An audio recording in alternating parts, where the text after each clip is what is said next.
श्री गणेशाय नमः। महाप्रायण 18वां आरंभ। उस समय देवता नाग, किन्नर और दिक्पाल चित्रकूट में आए हैं और श्री रामचंद्र जी ने सब किसी को प्रणाम किया। देवता नेत्रों का लाभ पाकर आनंदित हुए। फूलों की वर्षा करके देव समाज ने कहा, हे नाथ, आज आपका दर्शन पाकर हम सनात हो गए।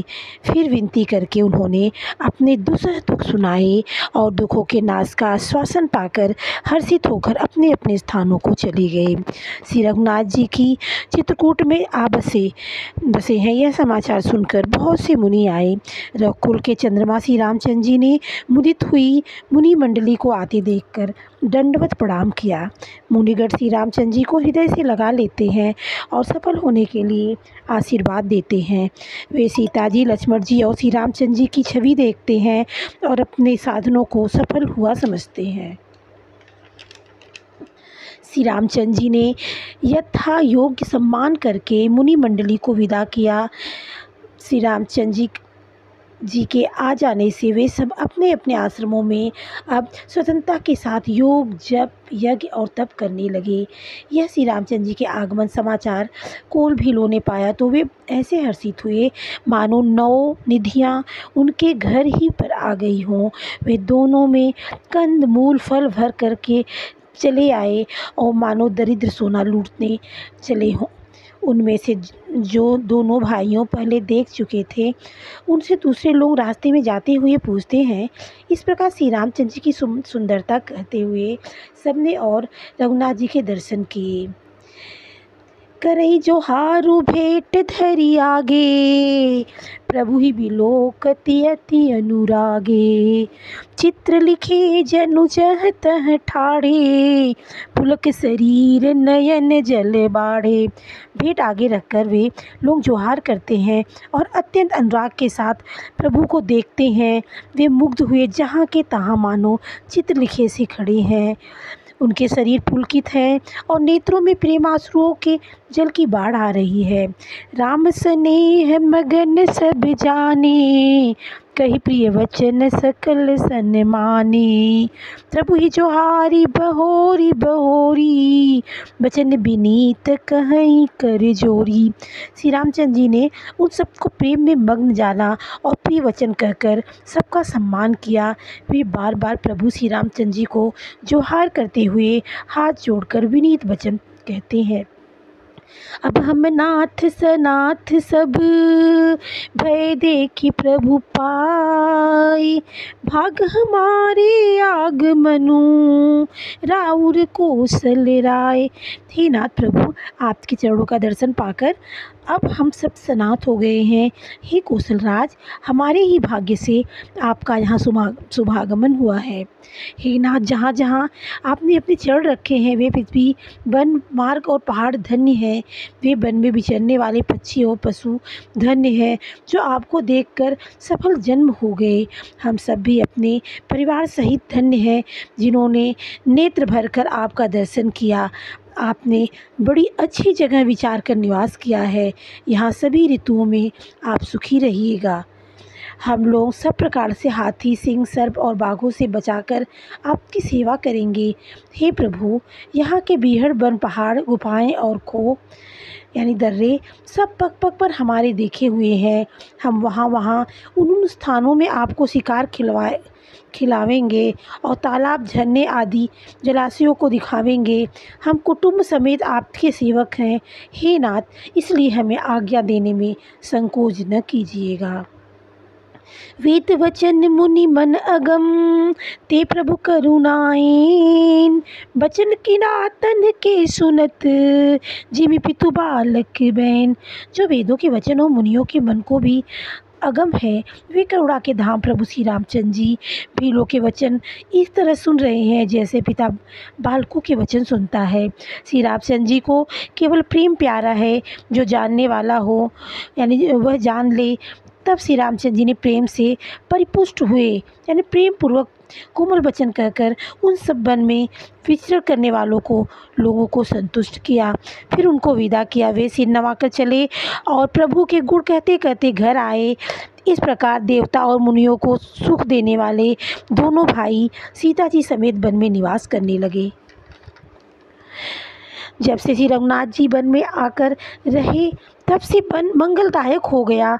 अनेकों प्रकार के वृक्ष फूलते और फलते हैं और उन पर लिपटी हुई सुंदर बेलों के मंडप तने हैं।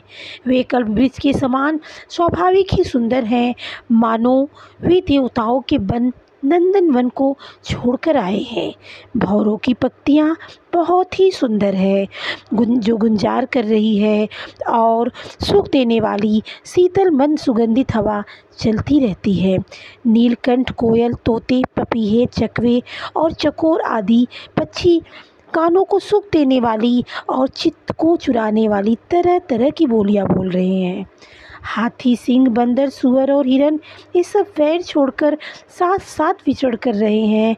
शिकार के लिए फिरते हुए श्री रामचंद्र जी की छवि को देखकर पशुओं के समूह विशेष आनंदित होते हैं। जगत में जहाँ तक जितने देवताओं के वन हैं, सब श्री रामचंद्र जी के वन को देखकर सिहाते हैं। गंगा, सरस्वती, सूर्यकुमारी, यमुना, नर्मदा, गोदावरी आदि धन्य नदियाँ हैं। पुण्यमयी नदियाँ जो हैं वो सब धन्य हैं। सारे तालाब, समुद्र, नदी और अनेकों नद सब मंदाकिनी की बड़ाई करते हैं। उदयाचल, अस्ताचल, कैलाश, मंदराचल और सुमेरु आदि सब तो जो देवताओं के रहने के स्थान हैं, और हिमालय आदि जितने पर्वत हैं सभी चित्रकूट का यश गाते हैं। विंध्याचल बड़ा आनंदित है, उसके मन में सुख समाता नहीं, क्योंकि उसने बिना परिश्रम ही बहुत बड़ी बढ़ाई पाली है। चित्रकूट के पक्षी, पशु, बेल, वृक्ष, तृण, अंकुर आदि की सभी जातियाँ पुण्य की राशि हैं और धन्य है। देवता दिन रात ऐसा कहते हैं। आँखों वाले जीव रामचंद्र जी को देखकर जन्म का फल पाकर शोक रहित हो जाते हैं और अचर पर्वत, वृक्ष, भूमि, नदी आदि भगवान के चरण रज का स्पर्श पाकर सुखी होते हैं। यूँ सभी परम पद के अधिकारी हो गए हैं। वह वन और पर्वत स्वाभाविक ही सुंदर, मंगलमय और अत्यंत पवित्रों को भी पवित्र करने वाला है। उसकी महिमा किस प्रकार कही जाए, जहाँ सुख के समुद्र श्री रामचंद्र जी ने निवास किया है। क्षीर सागर को त्याग कर और अयोध्या को छोड़कर जहाँ सीता जी, लक्ष्मी जी और श्री रामचंद्र जी आ रहे हैं, उस वन की कैसी शोभा, परम शोभा है। उसको हजार मुख वाले जो लाख शेष जी हों तो भी वे नहीं कह सकते। उसे भला मैं किस प्रकार से वर्णन करके कह सकता हूँ। कहीं पोखरे का कछुआ भी मंदराचल उठा सकता है। लक्ष्मण जी मन, वचन और कर्म से श्री रामचंद्र जी की सेवा करते हैं। उनके शील और स्नेह वर्णन नहीं किया जा सकता। क्षण पर श्री रामचंद्र जी के चरणों को देखकर और अपने ऊपर उनका स्नेह जानकर लक्ष्मी जी स्वप्न में भी भाइयों, माता पिता और घर की याद नहीं करती। श्री रामचंद्र जी के साथ सीता जी अयोध्यापुरी कुटुंब के लोग और घर की याद भूलकर बहुत ही सुखी रहती हैं। क्षण पति श्री रामचंद्र जी के चंद्रमा के समान मुख को देखकर वे वैसे ही परम प्रसन्न रहती हैं जैसे चकोर कुमारी यानी चकोरी चंद्रमा को देखकर होती है। स्वामी का प्रेम अपने प्रति नित्य बढ़ता हुआ देखकर सीता जी ऐसे हर्षित रहती हैं जैसे दिन में चकवी सीता जी का मन श्री रामचंद्र जी के चरणों में अनुरक्त है। इससे उनके वन हजारों अवध के समान प्रिय लगता है। प्रियतम श्री रामचंद्र जी के साथ पर्णकुटी प्यारी लगती है। मृग और पक्षी प्यारे कुटुंबियों के समान लगते हैं। मुनियों की स्त्रियां सास के समान, श्रेष्ठ मुनि ससुर के समान और कंदमूल फलों का आहार उनको अमृत के समान लगता है। स्वामी के साथ सुंदर साथरी यानी कुश और पत्तों की सेज सैकड़ों कामदेवों की सेजों के समान सुख देने वाली है, जिनके कृपापूर्वक देखने मात्र से जीव लोकपाल हो जाते हैं। उनको कहीं भोग विलास मोहित कर सकते हैं।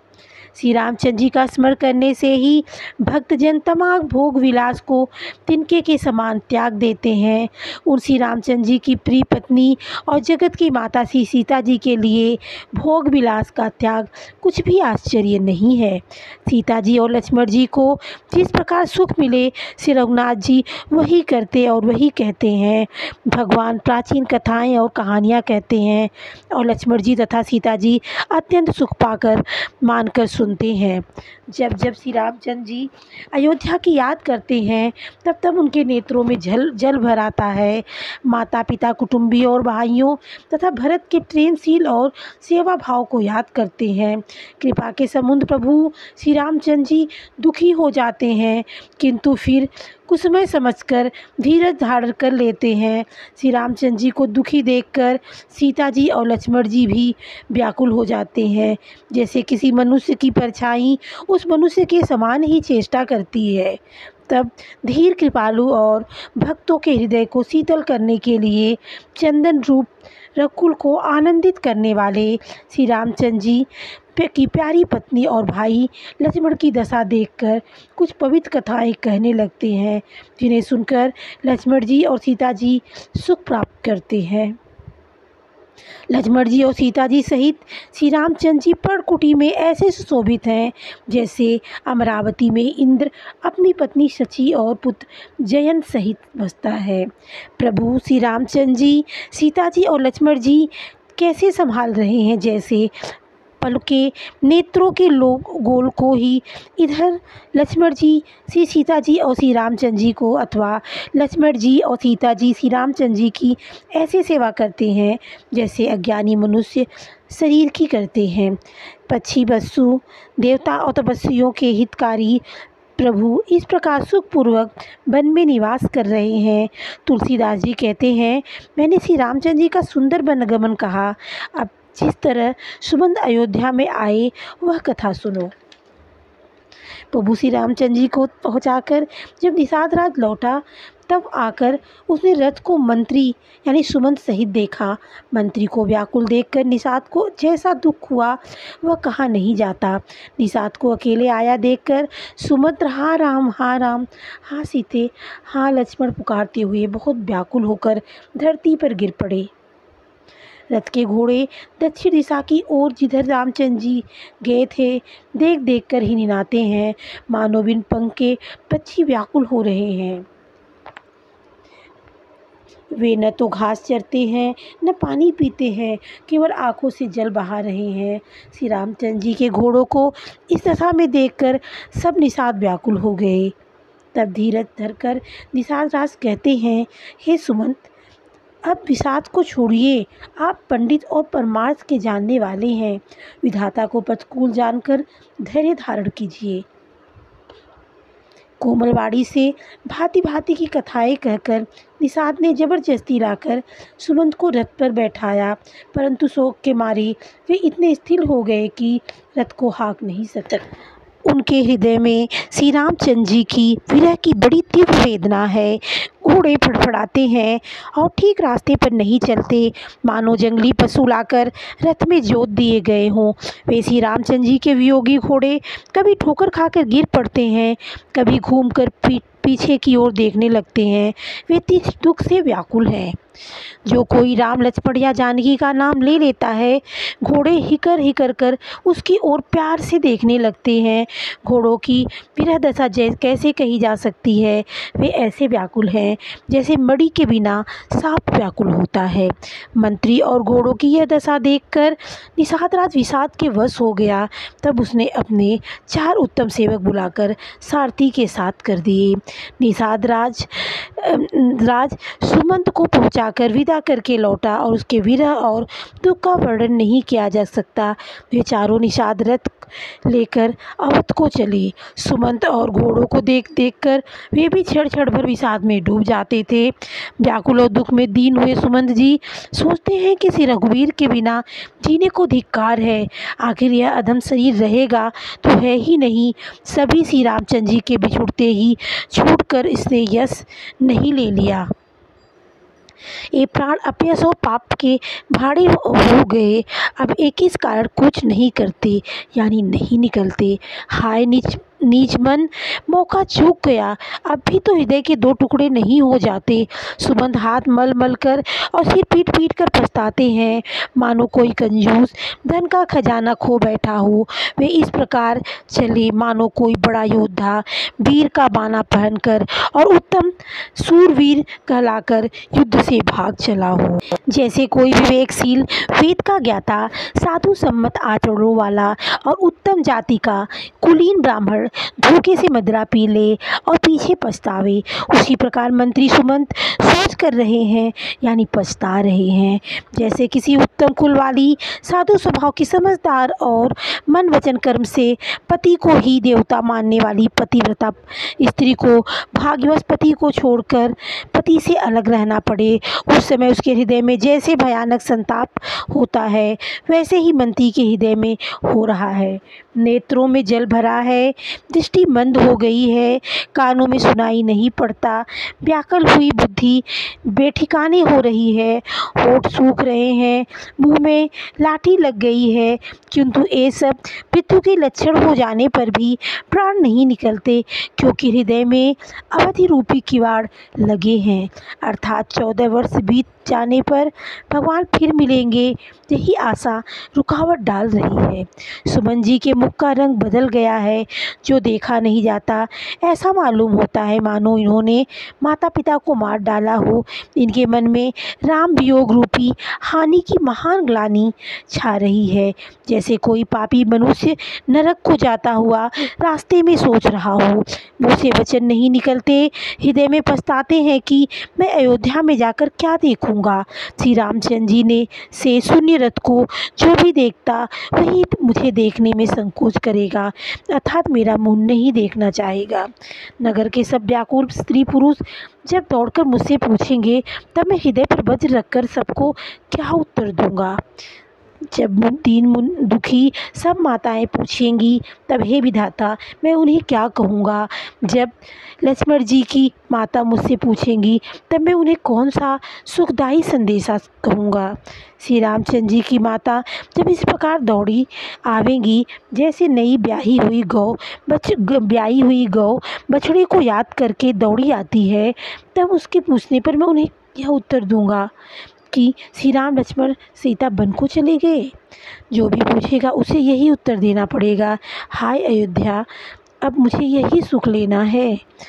जब दुख से दीन महाराज जिनका जीवन श्री रघुनाथ जी के दर्शन ही अधीन है मुझसे पूछेंगे तब मैं कौन सा मुँह लेकर उन्हें उत्तर दूंगा कि मैं राजकुमारों को कुशलतापूर्वक पहुँचाया हूँ। लक्ष्मण सीता और श्री राम का समाचार सुनते ही महाराज तिनके की तरह शरीर को त्याग देंगे। प्रियतम श्री रामचंद्र जी रूपी जल के बिछुड़ते ही मेरा हृदय कीचड़ की तरह फट गया। इससे मैं जानता हूँ कि विधाता ने मुझे यह यातना शरीर ही दिया है जो पापी जीवों को नरक भोगने के लिए मिलता है। सुमंत इस प्रकार मार्ग में पछतावा कर रहे हैं, इतने में ही रथ तुरंत तमसा नदी के तट पर आ पहुंचा। मंत्री ने विनय करके चारों निषादों को विदा किया। वे निषाद विषाद से व्याकुल होते हुए सुमन जी के पैरों पड़कर लौटे। नगर में प्रवेश करते मंत्री ग्लानि के कारण ऐसे सकचाते हैं मानो गुरु ब्रह्मा या गौ को मारकर आए हों। सारा दिन एक पेड़ के नीचे बैठकर बिताया। जब संध्या हुई तब मौका मिला। अंधेरा होने पर उन्होंने अयोध्या में प्रवेश किया और रथ को दरवाजे पर खड़ा करके वे चुपके से महल में घुसे। जिन जिन लोगों ने यह समाचार सुन पाया वे सभी रथ देखने को राजद्वार पर आए। रथ को पहचान कर और घोड़ों को व्याकुल देखकर उनके शरीर ऐसे गले जा रहे यानी छीड़ हो रहे हैं जैसे घास में ओले। नगर के स्त्री पुरुष कैसे व्याकुल हैं जैसे जल के घटने पर मछलियाँ व्याकुल होती हैं। मंत्री का अकेले ही आना सुनकर सारा रनिवास व्याकुल हो गया। राजमहल उनको ऐसा भयानक लगा मानो प्रेतों का निवास स्थान यानी शमशान हो। अत्यंत आर्त होकर सब रानियां पूछती हैं पर सुमंत को कोई कुछ उत्तर नहीं आता। उनकी वाणी विकल हो गई यानी रुक गई। न कानों से सुनाई पड़ता है और न आँखों से ही कुछ सूझता है। वे जो भी सामने आता है उससे पूछते हैं, कहो राजा कहाँ हैं। दासियां मंत्री को व्याकुल देकर उन्हें कौशल्या जी के महल में लिवा गई। सुमंत ने जाकर वहाँ राजा को बैठा देखा, मानो बिना अमृत का चंद्रमा हो। राजा आसन शैया और आभूषणों से रहित बिल्कुल मलिन पृथ्वी पर पड़े हुए हैं।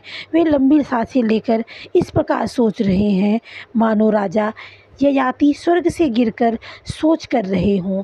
राजा क्षण-क्षण में सोच से छाती भर लेते हैं।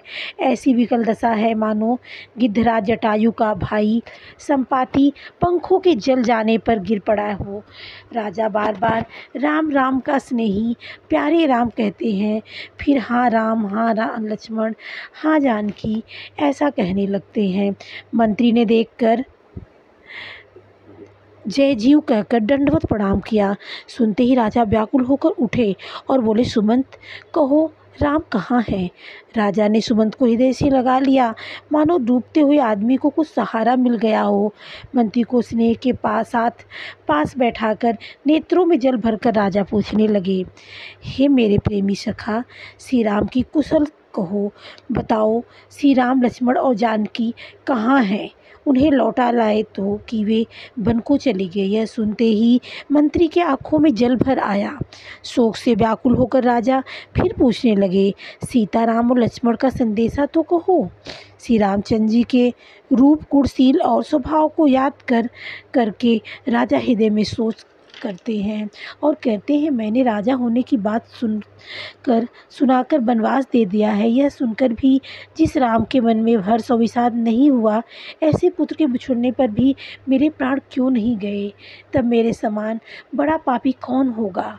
हे सखा, श्री राम, जानकी और लक्ष्मण जहाँ हैं मुझे भी वहीं पहुँचा दो, नहीं तो मैं सत्य भाव से कहता हूँ कि मेरे प्राण अब चलना ही चाहते हैं। राजा बार बार मंत्री से पूछती हैं, मेरे प्रियतम पुत्रों का संदेशा सुनाओ। हे सखा, तुम तुरंत वही उपाय करो जिससे श्री राम, लक्ष्मण और सीता को मुझे आंखों दिखा दो। मंत्री धीरज धरकर कोमल वाणी से बोले, महाराज आप पंडित और ज्ञानी हैं। हे देव, आप सूरवीर तथा उत्तम धैर्यवान पुरुषों में श्रेष्ठ हैं। आपने सदा साधुओं के समान समाज सेवन किया है। जन्म मरण, सुख दुख के भोग, हानि लाभ, प्यारों का मिलना बिछुड़ना, ये सब है स्वामी काल और कर्म के अधीन। रात और दिन की तरह बरबस होते रहते हैं। मूर्ख लोग सुख में हर्षित होते हैं, दुख में रोते हैं, पर धीर पुरुष अपने मन में दोनों को समान समझते हैं। हे सबके हितकारी, आप विवेक विचार कर धीरज धरिए और शोक का परित्याग कीजिए। श्री राम जी का पहला निवास तमसा के तट पर हुआ है, दूसरा गंगा तीर पर। सीता जी सहित दोनों भाई उस दिन स्नान करके जल पीकर ही रहे। केवट निषाद राज ने बहुत सेवा की। वह रात सिंगरौर यानी श्रृंगवेरपुर में ही बिताई। दूसरे दिन सवेरा होते ही बड़का दूध मंगवाया और उससे श्री रामचंद्र जी ने अपने सिरों पर जटाओं का मुकुट बनाया। तब श्री रामचंद्र जी के सखा निषाद राज ने नाव मंगवाई। पहले प्रिया सीता को उस पर चढ़ाकर श्री रघुनाथ जी चढ़े, फिर लक्ष्मण जी ने धनुष बाण सजा कर रखे और प्रभु श्री रामचंद्र जी की आज्ञा पाकर स्वयं चढ़े। मुझे व्याकुल देखकर श्री रामचंद्र जी धीरज धरकर मधुर वचन में बोले, हे तात, पिताजी से मेरा प्रणाम कहना और मेरी ओर से बार बार उनके चरण कमल पकड़ना, फिर पांव पकड़कर विनती करना कि हे पिताजी, आप मेरी चिंता न कीजिए। आपकी कृपा, अनुग्रह और पुण्य में से वन में और मार्ग में हमारा कुशल मंगल होगा। हे पिताजी, आपके अनुग्रह से मैं बन जाते हुए सब प्रकार का सुख पाऊंगा। आज्ञा का भली भांति पालन करके, चरणों का दर्शन करके कुशल पूर्वक फिर लौट आऊँगा। सब माताओं के पैरों पढ़कर उनका समाधान करके और उनसे बहुत सी विनती करके तुलसीदास जी कहते हैं, तो वही प्रयत्न करना जिससे कौशलपति पिताजी कुशल रहें। बार बार चरण कमलों को पकड़कर गुरु वशिष्ठ जी से मेरा संदेशा कहना कि वे वही उपदेश दें जिससे अवधपति पिताजी मेरा सोच न करें। हे तात, सब पूर्ववासियों और कुटुंबियों से निहोरा करके यानी अनुरोध करके मेरी विनती सुनाना कि वही मनुष्य मेरा सब प्रकार से हितकारी है जिसकी चेष्टा से महाराज सुखी रहे। भरत के आने पर उनको मेरा संदेशा कहना कि राजा का पद पा जाने पर नीति न छोड़ देना, कर्म वचन और मन से प्रजा का पालन करना और सब माताओं को समान जानकर उनकी सेवा करना। और हे भाई, पिता माता और स्वजनों की सेवा करके भाई पने का अंत तक निभाना। हे तात, राजा को उसी प्रकार से रखना जिससे वे कभी किसी तरह भी मेरा शोष न करें।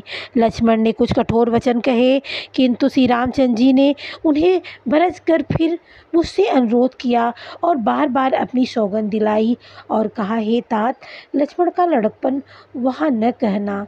प्रणाम कर सीता जी भी कुछ कहने लगी थी, परंतु स्नेहवश वे शिथिल हो गई। उनकी वाणी रुक गई, नेत्रों में जल भर आया और शरीर रोमांच से व्याप्त हो गया। उसी समय श्री रामचंद्र जी का रूप पाकर केवट ने पार जाने के लिए नाव चला दी। इस प्रकार रघुवंश तिलक श्री रामचंद्र जी चल दिए और मैं छाती पर वज्र रखकर खड़ा खड़ा देखता रहा। मैं अपने क्लेश को कैसे कहूँ जो श्री राम जी का यह संदेशा लेकर जीता ही लौट आया। ऐसा कहकर मंत्री की वाणी रुक गई, यानी वो चुप हो गए और वे हानि की ग्लानि और सोच के वश में हो गए। सारथी सुमंत के वचन सुनते ही राजा पृथ्वी पर गिर पड़े। उनके हृदय में भयानक जलन होने लगी, वे तड़पने लगे। उनका मन भीषण मोह से व्याकुल हो गया, मानो मछली का मांजा व्याप हो गया, पहली वर्षा का जल लग गया हो। सब रानियां विलाप करके रो रही हैं। उस महान विपत्ति का वर्णन कैसे किया जाए। उस समय के विलाप को सुनकर दुख को भी दुख लगा और धीरज को भी धीरज भाग गया। राजा के राहुले रनिवास में रोने का शोर सुनकर अयोध्या भर में बड़ा भारी कोहराम मच गया। ऐसा जान पड़ता था मानो पक्षियों के विशाल वन में रात के समय कठोर वज्र गिरा हो। राजा के प्राण कंठ में आ गए, मानो मणि के बिना सांप व्याकुल हो गया हो। इंद्रियां सब बहुत ही विकल हो गई, मानो बिना जल के तालाब में कमलों का वन मुरझा गया हो। कौशल्या जी ने राजा को बहुत दुखी देखकर अपने हृदय में जान लिया कि अब सूर्यकुल का सूर्य अस्त हो चला।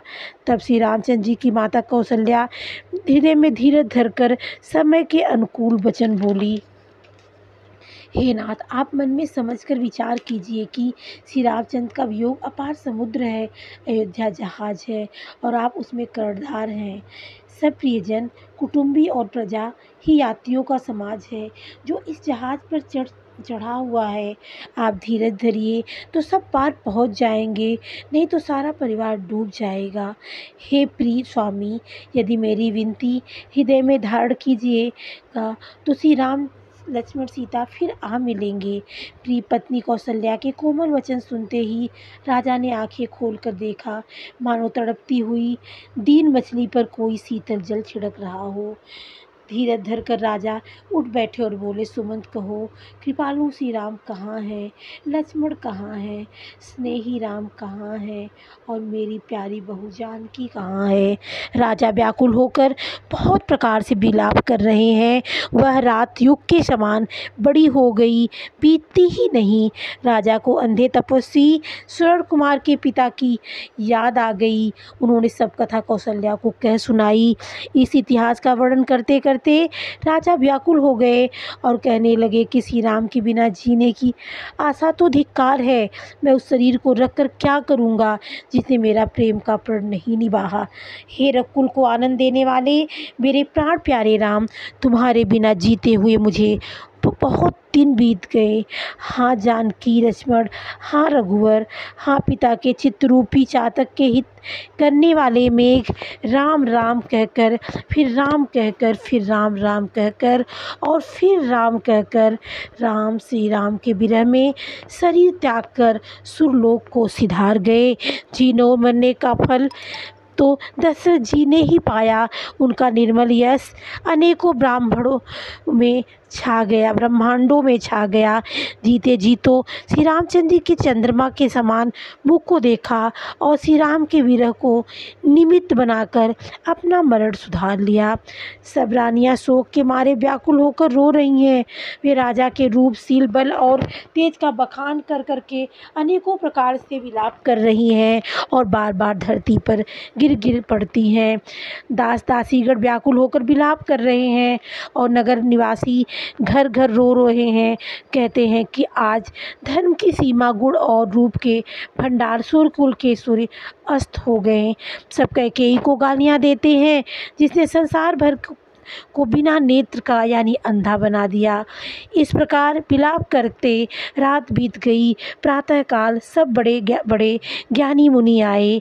तब वशिष्ठ मुनि ने समय के अनुकूल अनेक इतिहास कहकर अपने विज्ञान के प्रकाश से सबका शोक दूर किया।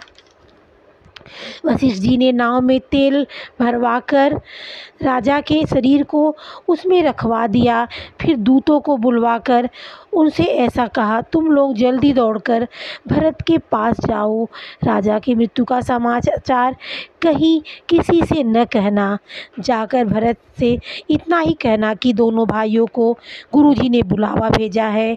मुनि की आज्ञा सुनकर धावन दौड़े। वे अपने वेग से उत्तम घोड़ों को भी लजाते हुए चले। जब से अयोध्या में अनर्थ प्रारंभ हुआ, तभी से भरत जी को अपशकुन होने लगे थे। वे रात को भयंकर स्वप्न देखते थे और जागने पर उन सपनों के कारण करोड़ों तरह की बुरी बुरी कल्पनाएं किया करते थे। अनिष्ट शांति के लिए वे प्रतिदिन ब्राह्मणों को भोजन कराकर दान देते थे। अनेकों विधियों से रुद्राभिषेक करते थे। महादेव जी को हृदय में मनाकर उनसे माता पिता, कुटुंबी और भाइयों का कुशल क्षेम मांगते थे। भरत जी इस प्रकार मन में चिंता कर रहे थे कि दूत आ पहुँचे। गुरुजी की आज्ञा कानों से सुनते ही वे गणेश जी को मनाकर चल पड़े। हवा के समान वेग वाले घोड़ों को हाँकते हुए वे विकट नदी, पहाड़ तथा जंगलों को लांघते हुए चले। उनके हृदय में बड़ा सोच था, कुछ सुहाता न था। मन में ऐसा सोचते थे कि उड़कर पहुँच जाऊँ। एक एक निमेष वर्ष के समान बीत रहा था। इस प्रकार भरत जी नगर के निकट पहुँचे। नगर में प्रवेश करते समय अपशकुन होने लगे। कौवे बुरी जगह बैठकर बुरी तरह से काँव काँव कर रहे हैं। गधे और सियार विपरीत बोल रहे हैं। यह सुनकर भरत के मन में बड़ी पीड़ा हो रही है। तालाब, नदी, वन, बगीचे सब शोभाहीन हो रहे हैं। नगर बहुत ही भयानक लग रहा है। श्री राम जी के वियोग रूपी बुरे रोग से सताए हुए पक्षी, पशु, घोड़े, हाथी ऐसे दुखी हो रहे हैं कि देखे नहीं जाते। नगर के स्त्री पुरुष अत्यंत दुखी हो रहे हैं, मानो सब अपनी सारी संपत्ति हार बैठे हों। नगर के लोग मिलते हैं पर कुछ कहते नहीं हैं। गौ से चुपके से जोहार करके चले जाते हैं। भरत जी भी किसी से कुशल नहीं पूछ सकते, क्योंकि उनके मन में भय और विषाद छा रहा है। बाजार और रास्ते देखे नहीं जाते, मानो नगर में दसों दिशाओं में दावाग्नि जल रही है। पुत्र को आते सुनकर सुरकुल रूपी कमल के लिए चांदी रूपी कैकेयी बड़ी हर्षित हुई। वह आरती सजाकर आनंद में भरकर उठ दौड़ी और दरवाजे पर ही मिलकर भरत शत्रुघ्न को महल ले आई। भरत ने सारे परिवार को दुखी देखा, मानो कमलों के वन को पाला मार गया हो।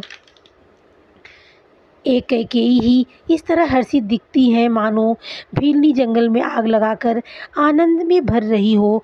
पुत्र को सोचवश और मन मारे यानी बहुत उदास देखकर वह पूछने लगी, हमारे नैहर में कुशल तो है? भरत जी ने सब कुशल कह सुनाई। फिर अपने कुल की कुशल क्षेम पूछी। भरत जी ने कहा, कहो पिताजी कहाँ हैं? मेरी सब माताएं कहाँ हैं? सीता जी और मेरे प्यारे भाई राम लक्ष्मण कहाँ हैं? पुत्र के स्नेह में वचन सुनकर नेत्रों में कपट भरकर जल भरकर पापनी कैकेयी भरत के कानों में और मन में सूल के समान चुभने वाले वचन बोली, हे तात, मैंने सारी बात बना ली थी। बेचारी मंथरा सहायक हुई, पर विधाता ने बीच में जरा सा काम बिगाड़ दिया। वह यह कि राजा देवलोक को पधार गए। भरत यह सुनते ही विषाद के मारे विवश हो गए, मानो सिंह की गर्जना सुनकर हाथी सहम गया हो। वे तात तात हाँ तात पुकारते हुए अत्यंत व्याकुल होकर जमीन पर गिर पड़े और विलाप करने लगे। हे तात, मैं आपको स्वर्ग के लिए चलते समय देख भी न सका। हाय, आप मुझे श्री रामचंद्र जी को सौंप भी नहीं गए। फिर धीरे धर कर वे संभल कर उठे और बोले, माता, पिता के मरने का कारण तो बताओ। पुत्र का वचन सुनकर कैकेयी कहने लगी, मानो मर्म स्थान को पास कर चाकू से चीरकर उसमें जहर भर रही हो। कुटिल और कठोर कैकेयी ने अपनी सब करनी शुरू से आखिर तक बड़े प्रसन्न मन से सुना दी। श्री रामचंद्र जी का बन जाना सुनकर भरत जी को पिता का मरण भूल गया और हृदय में उस सारे अनर्थ का कारण अपने को ही जानकर वे मौन होकर स्तब्ध रह गए, अर्थात उनकी बोली बंद हो गई और वे सन्न रह गए। पुत्र को व्याकुल देखकर कैकेयी समझाने लगी, मानो जले पर नमक लगा रही हो। वह बोली, हे तात, राजा सोच करने योग्य नहीं है। उन्होंने पुण्य और यश कमाकर उसका पर्याप्त भोग किया।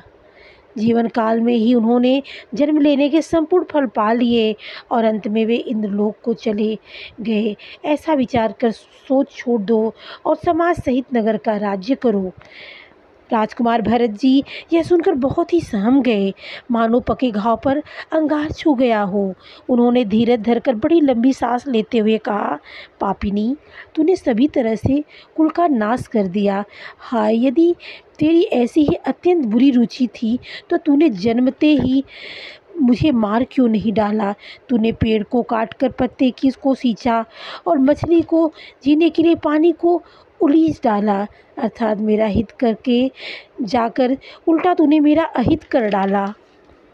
मुझे सूर्यवंश सावंश दशरथ जी सरीखे पिता और राम लक्ष्मण से भाई मिले, पर हे जननी, मुझे जन्म देने वाली माता तू हुई। क्या किया जाए, विधाता से कुछ भी वश नहीं चलता। अरे कुमति, जब तूने हृदय में यह बुरा विचार ठाना उसी समय तेरे हृदय के टुकड़े टुकड़े क्यों नहीं हो गए। वरदान मांगते समय तेरे मन में कुछ भी पीड़ा नहीं हुई, तेरी जीभ गल नहीं गई, तेरे मुंह में कीड़े नहीं पड़ गए। राजा ने तेरा विश्वास कैसे कर लिया। जान पड़ता है विधाता ने मरने के समय उसकी बुद्धि हर ली थी। स्त्रियों के हृदय की गति विधाता भी नहीं जान सके, वह संपूर्ण कपट, पाप और अवगुणों की खान है। फिर राजा तो सीधे सुशील और धर्मपरायण थे, वे भला स्त्री स्वभाव को कैसे जानते। अरे जगत के जीव जंतुओं में से ऐसा कौन है जिसे श्री रघुनाथ जी प्राणों के समान प्यारे नहीं हैं। वे श्री रामचंद्र जी भी मुझे अहित हो गए, वैरी लगे। तू कौन है, मुझे सच सच कह, तू जो है सो है। अब मुँह में स्याही पोत कर उठकर मेरी आँखों के ओट में जा, यानी मेरी आँखों से दूर हट जा। विधाता ने मुझे श्री राम जी से विरोध करने वाले तेरे हृदय से उत्पन्न किया, अथवा विधाता ने मुझे हृदय से राम का विरोध ही जाहिर कर दिया। मेरे बराबर पापी दूसरा कौन है। मैं व्यर्थ ही तुझे कुछ कहता हूँ। माता की कुटिलता सुनकर सज्जन के सब अंग क्रोध से जल रहे हैं, पर कुछ वश नहीं चलता। उसी समय भांति भांति के कपड़ों और गहनों से सजकर कुबरी वहाँ आई। उसे सजी देखकर लक्ष्मण के छोटे भाई शत्रुघ्न क्रोध में भर गए, मानो जलती हुई आग को घी की आहुति मिल गई हो। उन्होंने जोर से तक कर कुबड़ पर एक लात जमा दी। वह चिल्लाती हुई मुंह के बल जमीन पर गिर पड़ी। उसका कुबड़ टूट गया, कपाल फूट गया, दांत टूट गए और मुंह से खून बहने लगा। वह कराहती हुई बोली, हाय देव, मैंने क्या बिगाड़ा जो भला करते हुए बुरा फल पाया। उसकी यह बात सुनकर और उसे नख से शिखा तक दुष्ट जानकर शत्रुघ्न जी झोटा पकड़ कर उसे घसीटने लगे। तब दयानिधि भरत जी ने उसको छुड़ा दिया और दोनों भाई कौशल्या जी के पास गए। कौशल्या जी मैले वस्त्र पहने हैं, चेहरे का रंग बदला हुआ है, व्याकुल हो रही हैं, दुख के बोझ से शरीर सूख गया है, ऐसी दिख रही हैं मानो सोने की सुंदर कल्पलता को मन में पाला मार गया हो।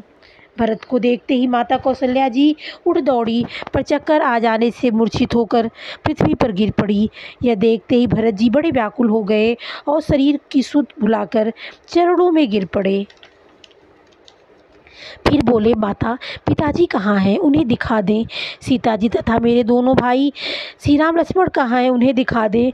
कैकेयी जगत में क्यों जन्मी, और यदि जन्मी ही तो फिर बाज क्यों न हुई, जिसने कुल के कलंक, अपयश के भांडे और प्रियजनों के द्रोही मुझ जैसे पुत्र को उत्पन्न किया।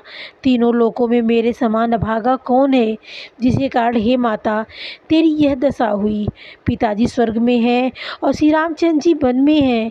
केतु के समान केवल मैं ही इस समय अनर्थों का कारण हूँ। मुझे धिक्कार है, मैं बांस के वन में आग उत्पन्न हुआ और कठिन दाह, दुख और दोषों का भागी बना।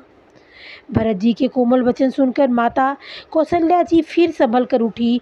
उन्होंने भरत की को उठाकर छाती से लगा लिया और नेत्रों से आंसू बहाने लगी।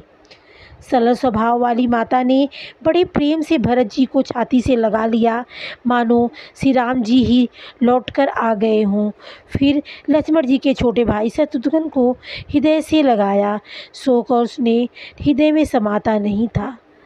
कौशल्या का स्वभाव देखकर सब कोई कह रहे हैं, श्री राम की माता ऐसी स्वभाव क्यों न हो। माता ने भरत को गोद में बैठा लिया और उनके आंसू पोंछकर कोमल वचन में बोली, हे वत्स, मैं बलैया लेती हूँ, तुम अब भी धीरज धरो, बुरा समय जानकर शोक त्याग दो। काल और कर्म की गति अमिट जानकर हृदय में हानि और ग्लानि मत मानो। हे तात, किसी को दोष मत दो। विधाता मुझको सब प्रकार से उल्टा हो गया है, जो इतने दुख पर भी मुझे जिला रहा है। अब भी कौन जानता है उसे क्या भा रहा है। हे तात, पिता की आज्ञा से श्री रघुवीर ने भूषण वस्त्र त्याग दिए और वरकल वस्त्र पहन लिए। उनके हृदय में न कुछ विषाद था न हर्ष था। उनका मुख प्रसन्न था, मन में न आसक्ति थी न द्वेष न रोष। सबका सब तरह से संतोष कराकर वे वन को चले। यह सुनकर सीता भी उनके साथ लग गई। श्री राम के चरणों की अनुरागिणी वे किसी तरह न रही। सुनते ही लक्ष्मण भी साथ ही उठ चले। श्री रघुनाथ जी ने उन्हें रोकने के लिए बहुत प्रयत्न किए, पर वे न रहे। तब रघुनाथ जी सबको सिर नवाकर सीता और छोटे भाई लक्ष्मण को साथ लेकर चले गए। श्री राम, लक्ष्मण और सीता वन को चले गए। मैंने तो साथ ही गई और न मैंने अपने प्राणों को ही उनके साथ भेजे। यह सब इन्हीं आँखों के सामने हुआ, जो भी अभागे जीव ने शरीर नहीं छोड़ा। अपने स्नेह की ओर देखकर मुझे लाज भी नहीं आई। राम सरीखे पुत्र की मैं माता, जीना और मरना तो राजा ने खूब जाना। मेरा हृदय तो सैकड़ों वज्रों के समान कठोर है। कौशल्या के वचनों को सुनकर भरत सहित सारा रनिवास व्याकुल होकर विलाप करने लगा। राजमहल मानो शोक का निवास हो गया। भरत शत्रुघ्न दोनों भाई विकल होकर विलाप करने लगे। तब कौशल्या जी ने उनको हृदय से लगा लिया, अनेकों प्रकार से भरत को समझाया और बहुत सी विवेक भरी बातें उन्हें कहकर सुनाई। भरत जी ने भी सब माताओं को पुराण और वेदों की सुंदर कथाएं कहकर समझाया। दोनों हाथ जोड़कर भरत जी छल रहित, पवित्र और सीधी सुंदर वाणी बोले, हे पाप माता पिता और पुत्र के मारने से होते हैं, और जो गौशाला और ब्राह्मणों के नगर जलाने से होते हैं, जो पाप स्त्री और बालक की हत्या करने से होते हैं, और जो मित्र और राजा को जहर देने से होते हैं। कर्म वचन और मन से होने वाले जितने पातक एवं उपपातक यानी बड़े छोटे पाप हैं, जिनको कवि लोग कहते हैं, हे विधाता, यदि उस काम में मेरा मत हो तो हे माता वे सब पाप मुझे लगे। जो लोग श्री हरि और श्री शंकर जी के चरणों को छोड़कर भयानक भूत प्रेतों को भजते हैं, हे माता यदि उसमें मेरा मत हो तो विधाता मुझे उसकी गति दे। जो लोग वेदों को बेचते हैं, धर्म को दूह दे लेते हैं, चुगलखोर हैं, दूसरों के पापों को कह देते हैं, जो कपटी, कुटिल, कलहप्रिय और क्रोधी हैं, तथा जो वेदों की निंदा करने वाले और विश्व भर के विरोधी हैं, जो लोग लंपट और लालचियों का आचरण करने वाले हैं, जो पराये धन और पराई स्त्री की ताक में रहते हैं, हे जननी, यदि इस काम में मेरी सम्मति हो तो मैं उनकी भयानक गति को पाऊं। जिनका सत्संग प्रेम नहीं है, जो अभागे परमार्थ के मार्ग से विमुख हैं, जो मनुष्य शरीर पाकर श्री हरि का भजन नहीं करते, जिनकी हरि हरि यानी भगवान विष्णु और शंकर जी हरिहर का सुयश नहीं सुहाता, जो वेद मार्ग को छोड़कर वाम यानी वेद प्रतिकूल मार्ग पर चलते हैं, जो ठग हैं और वेश बनाकर जगत को छलते हैं। हे माता, यदि मैं उस भेद को जानता भी हूँ तो शंकर जी मुझे उस लोगों की गति दें। माता कौशल्या जी भरत जी स्वाभाविक ही सच्चे और सरल वचनों को सुनकर कहने लगी, हे तात, तुम तो मन वचन और शरीर से सदा ही श्री रामचंद्र जी के प्यारे हो। श्री राम तुम्हारे प्राणों से भी बढ़कर प्रिय हैं और तुम भी श्री रघुनाथ जी को प्राणों से भी अधिक प्यारे हो। चंद्रमा चाहे विष चुआने लगे और पाला आग लगाने लगे, जलचर जीव जल से विरक्त हो जाए और ज्ञान हो जाने पर भी चाहे मोह न मिटे, पर तुम श्री रामचंद्र जी के प्रतिकूल कभी नहीं हो सकते। इससे तुम्हारी सम्मति है। जगत में जो कोई ऐसा कहते हैं वे स्वप्न में भी सुख और शुभ गति नहीं पावेंगे। ऐसा कहकर माता कौशल्या ने भरत जी को हृदय से लगा लिया। उन्होंने स्तन से दूध बहने लगा और नेत्रों से प्रेमाश्रु की जलधारा बह गई। इस प्रकार बहुत विलाप करते हुए सारी रात बैठे ही बैठे बीत गया। तब वामदेव जी और वशिष्ठ जी आए।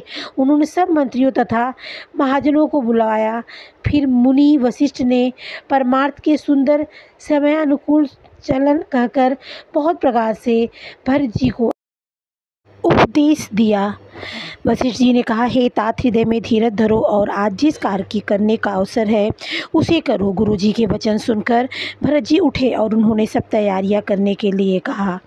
वेदों में बताई हुई विधि से राजा की देह को स्नान कराया गया और परम विचित्र विमान बनाया गया। भरत जी ने सब माताओं को चरण पकड़ कर रखा, अर्थात प्रार्थना करके उनको सती होने से रोक लिया। वे रानियाँ भी श्री राम के दर्शन की अभिलाषा से रह गई।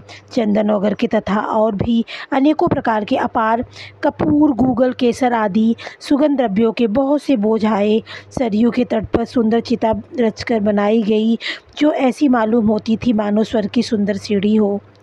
इस प्रकार सब दाह क्रिया हो गई और सबने विधि पूर्वक स्नान करके तिलांजलि दी। फिर वेद, स्मृति और पुराण सबका मत निश्चय करके उसके अनुसार भरत जी ने पिता का 10 गात विधान यानी 10 दिनों के कृत्य को किया। मुनि श्रेष्ठ वशिष्ठ जी ने जहाँ जैसी आज्ञा दी वहाँ भरत जी ने सब वैसा ही हजारों प्रकार से किया। शुद्ध हो जाने पर विधि पूर्वक सब दान दिए। गौवें तथा घोड़े, हाथी आदि अनेक प्रकार की सवारियाँ, सिंहासन, गहने, कपड़े, अन्न, पृथ्वी, धन और मकान भरत जी ने दिए।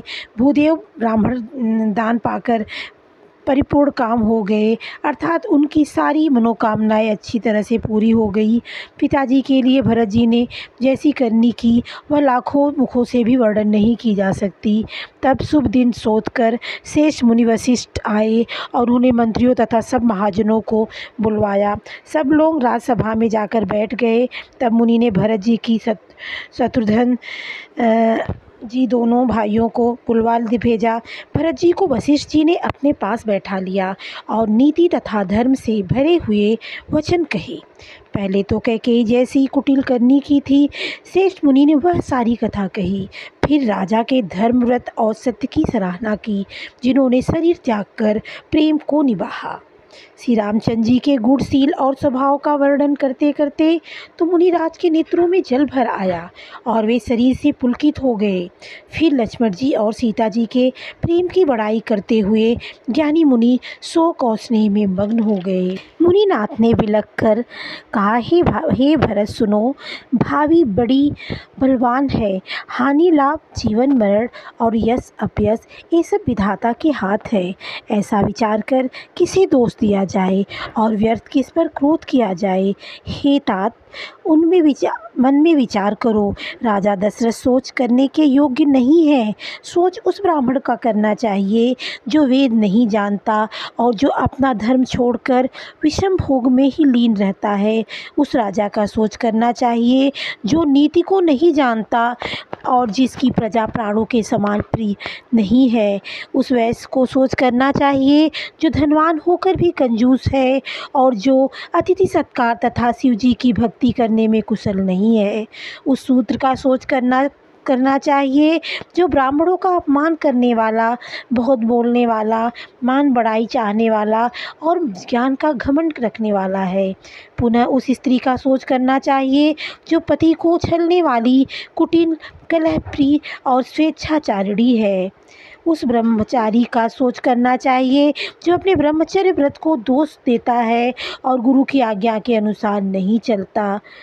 उस गृहस्थ का सोच करना चाहिए जो मोहवश कर्म मार्ग का त्याग कर देता है।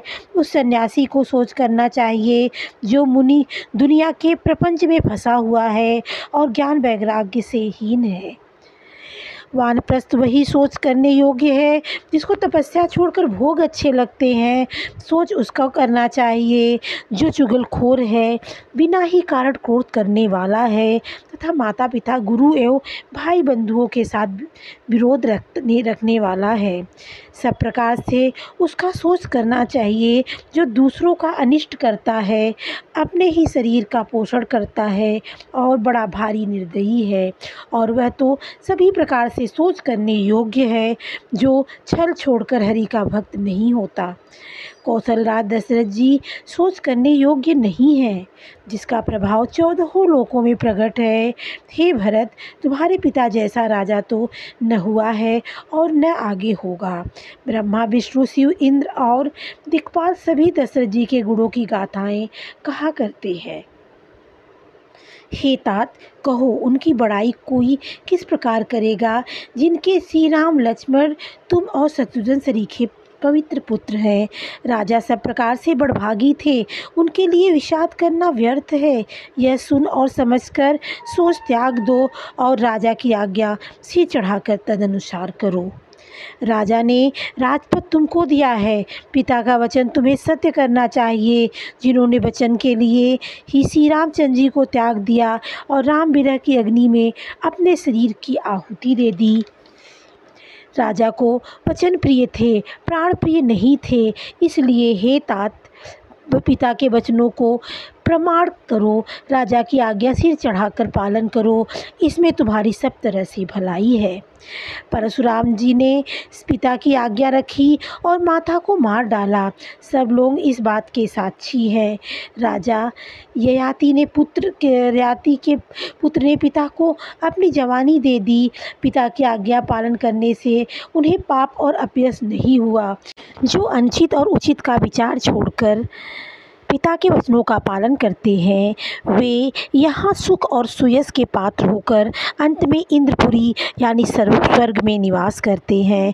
राजा का वचन अवश्य सत्य करो, शोक त्याग दो और प्रजा का पालन करो। ऐसा करने से स्वर्ग में राजा संतोष पावेंगे और तुमको पूरे और सुंदर यश मिलेगा, दोष नहीं लगेगा। यह वेद में प्रसिद्ध है और स्मृति, पुराण आदि सभी शास्त्रों के द्वारा सम्मत है कि पिता जिसको दे वही राज तिलक पाता है। इसलिए तुम राज्य करो, ग्लानि का त्याग कर दो, मेरे वचन को हित समझकर मानो। इस बात को सुनकर श्री रामचंद्र जी और जानकी जी सुख पावेंगे और कोई पंडित इसे अनुचित नहीं कहेगा। कौशल्या जी आदि तुम्हारी सब माताएं भी प्रजा के सुख से सुखी होंगी। जो तुम्हारे और श्री रामचंद्र जी के श्रेष्ठ संबंध को जान लेगा वह सभी प्रकार से तुमसे भला मानेगा। श्री रामचंद्र जी के लौट आने पर राज्य उन्हें सौंप देना और सुंदर स्नेह से उनकी सेवा करना। मंत्री हाथ जोड़कर कह रहे हैं, गुरु जी की आज्ञा अवश्य ही पालन कीजिए। श्री रघुनाथ जी के लौट आने पर जैसा उचित हो तब फिर वैसा ही कीजिएगा। कौशल्या जी धीरज धरकर कह रही हैं, हे पुत्र, गुरु जी की आज्ञा पथ्य रूप है, उसका आदर करना चाहिए और हित मानकर उसका पालन करना चाहिए। काल की गति को जानकर विषाद का त्याग कर देना चाहिए। श्री रघुनाथ जी वन में है, महाराज स्वर्ग का राज्य करने चले गए हैं और हे तात, तुम इस प्रकार कातर हो रहे हो। हे पुत्र, कुटुंब, प्रजा, मंत्री और सब माताओं के सबके एक ही तुम सहारे हो। विधाता को प्रतिकूल और काल को कठोर देखकर धीरज धरो। माता तुम्हारी बलिहारी जाती हैं। गुरु की आज्ञा को सिर चढ़ाकर उसी के अनुसार पालन करो और प्रजा का पालन कर कुटुंबियों का दुख हरो। भरत जी ने गुरु के वचनों और मंत्रियों के अभिनंदन को सुना, जो उनके हृदय के लिए मानो चंदन के समान शीतल थे। फिर उन्होंने शीतल स्नेह और सरलता के रस में सनी हुई माता कौशल्या की कोमल वाणी सुनी। सरलता के रस में सनी हुई माता की वाणी सुनकर भरत जी व्याकुल हो गए। उनके नेत्र कमल जल बहाकर हृदय के विरह रूपी नवीन अंकुर को सींचने लगे। नेत्रों के आंसुओं से उनके वियोग दुख की बहुत ही बढ़ाकर उन्हें अत्यंत व्याकुल कर दिया। उनकी यह दशा देखकर उस समय सबको अपने शरीर की सुध भूल गई। तुलसीदास जी कहते हैं, स्वाभाविक प्रेम की सीमा श्री भरत जी की सब लोग आदरपूर्वक सराहना करने लगे। धैर्य की धुरी को धारण करने वाले भरत जी धीरज धरकर कमल के समान हाथों को जोड़कर वचनों को मानो अमृत में डुबाकर सबको उचित उत्तर देने लगे। मास पारायण 18वां समाप्त। जय श्री राम।